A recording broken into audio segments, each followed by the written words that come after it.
मोगाळ बाबा भयणीनो, आयचे पयलें वाचप आमी दुसरे सुमूर्तीच्या पुस्तकांतलें घेतलां आनी हें वाचप युक्त वेळार आमकां गोंयकारांक लागू जाता. काय बरें वाचप बाबा भयणीनो.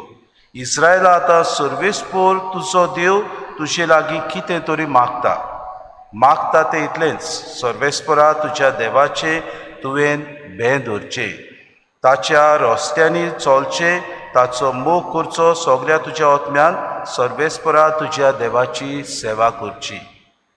बाबा भयणीनो, गोंयकार आमी अशें म्हणटाव, आमच्या पुर्वजांनी आपल्या जिवितान हेंच केलें. सर्वेस्पराच्यो वाटो सदांच ती चोरली. सर्वेस्पराचो मोग ताणें आपल्या काळजान केलो. इतलेंच न्हय, सर्वेस्पराची भिरांत तांकां आसली म्हणटूच सर्वेस्पराचे भें तांणी धरली. तुज्या बरेपणाक हांव तुका आयज दिता ते तुज्या सर्वेस्परा देवाचे कायदे आनी नेम पाळचे. जे कायदे देवान तांकां दिल्ले आपल्या जिवितान तांणी सगळे आपले खोलायेन आनी बरेपणान तांणी पाळले. देखून आज आमकां हो गांव, आमचो देश, आमचो गोंयचो शार आमकां फावो जाता अशें आमी म्हणटाव. आनी बऱ्या मनान तांणी हें सगळें सर्वेस्परान आमकां दिल्लें तें दायज आमकां तांणी सांबाळलें. पळय, स्वर्ग आनी स्वर्गाचो स्वर्ग प्रितूम आनी तातूंत आसा तितलेंय सर्वेस्परा तुज्या देवाचे म्हणटकूच आपल्याचें म्हणून तांणी कांयच मानून घेवंक ना. सगळें जें दिलां आमकां तें सर्वेस्पराचें दायज म्हूण ती म्हणटाली. आनी हाका लागून आमचे पुर्वज म्हणटाले, Goa is the Rome of the East. म्हणटकूच इतलें दायज आमचें सगळें आसलें. सोबीत सुंदर आमचे वेडो, सोबीत सुंदर आमची संस्कृताय, सोबीत सुंदर आमचें हिरवी आमची पेडां, आमची झाडां, आमची शेतां, आमची मळां, आमकां सोबीत सुंदर सगळ्याकूच हिरवें दिसतालें भाव भयणीनो.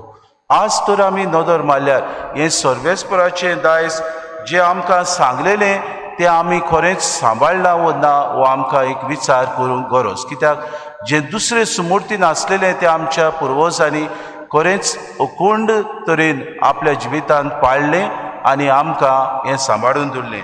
म्हणटकूच तेच पुस्तकान आमकां मेळटा. म्हणटूच तुमच्या काळजाची सुनोद करात आनी आपल्याच वाद्याचे जावं नाकात, कित्याक सर्वेस्पो तुमचो देव म्हणल्यार देवाचो देव आनी दोनयाचो दोनी व्हरतो. देव जावन आसा पयलो व्हरतो आनी ताका उंचलो जागो गरजेचो म्हूण ह्या आमच्या पुर्वजांनी बाबा भयणीनो मानून घेतले. हाका लागून जाग्याचेर आमकां बाबा भयणीनो खुरीस मेळटात. जाग्याचेर देवाच्यो इमारत्यो मेळटात. जाग्याचेर बाबा भयणीनो तांणी सुवात दवरल्यो ज्यो देवाक ते भेटयताले. कित्याक ते जाणा आसले सगळेंच आमचें खरें, पूण देवान आमकां ह्यो वस्तू दिल्या जाल्यार आमच्या वाद्याचे आमी जावंक फावो ना, आमच्या वाद्याचे आमी जावंक शकना. आमी देवाकूय भेटोवंक गरज आनी समाजाचें बरेंपण आमी घडोवंक हाडूंक गरज. हें सगळें ताणें आपल्या जिवितान करूंक येवशिल्लें. देखून आज आमकां बाबा भयणीनो ह्यो वस्तू आसात. फुडें म्हणटा, तो मनशाची तोंडां पळयना, लोंचूय घेना, अनाथांक आनी विधवांक तो नीत मेळोशें करता. बाबा भयणीनो, आज आमी ही सुमूर्तीच्या पुस्तकांतलीं उतरां आमी पारखून पळयलीं जाल्यार आमच्या पुर्वजांनी मनशांची केन्नाच तोंडां पळोवंक ना. न्हय म्हूण एकामेकाक लोंच तांणी दिवंक ना.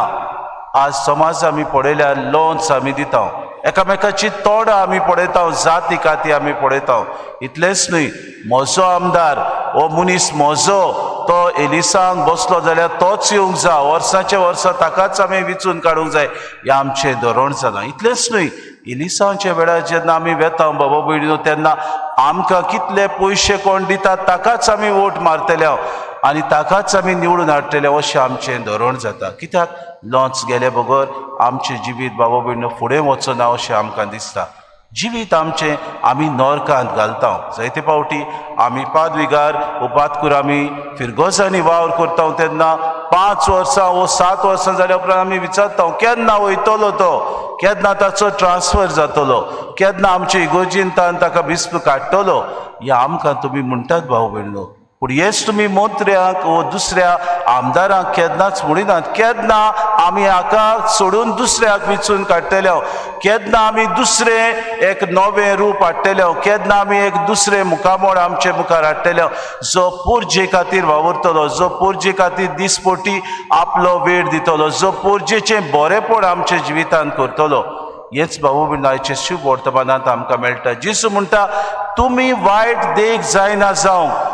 पयले सुवातेर पेद्रूक तो किरीत भाशेन खोरेन खोरायेन म्हणटा वच पयली मासळी मेळटा तातूंत तुका 2 नाणे मेळटले, वच तुजी आनी म्हजी पोट्टी फारीक कर देव मंदिरांत. म्हणजे देवाक आसा ते देवाक दी, मनशाचें आसा ते मनशाक दी. आज भाऊ भयणीनो आमी देवाकूय भियेना, मनशाकूय आमी भियेना, समाजाक आमी भायर आयल्या भाऊ भयणीनो. समाजान आमी बरेंपण करूंक जाय आसलें, समाजाचें आमी बरेंपण हाडूंक जाय आसलें. आज आमी आमचो कसलोय वावर करूंक सोदता जाल्यार आमी म्हणटा आमदाराशी वचूंक गरज. आमदार सांगल्यारूच आमचो वावर जाता भाऊ भयणीनो कचेरींनी. आमदार सांगल्यारूच आमच्यो बऱ्यो करण्यो जातात भाऊ भयणीनो.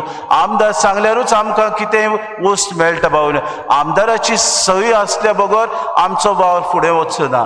हें धोरण जालां समाजाचें भाऊ भयण. कोणें केलें जायत आमकां गुलाम, आमीच आमकां गुलाम केले. कित्याक आमी ओदीक प्रेफरन्स दिले आमदारांक, आमी ओदीक म्हत्व दिलें तांकां आनी तेन्नाच ते आमच्या माथ्यार बसूंक पावले. वेळ आयलो भाऊ भयणीनो आमी चिंतूंक देवान आमकां कसलो समाज घडोवंक हाडलो तो, जेजून आमकां कसली शिकवण दिली ती.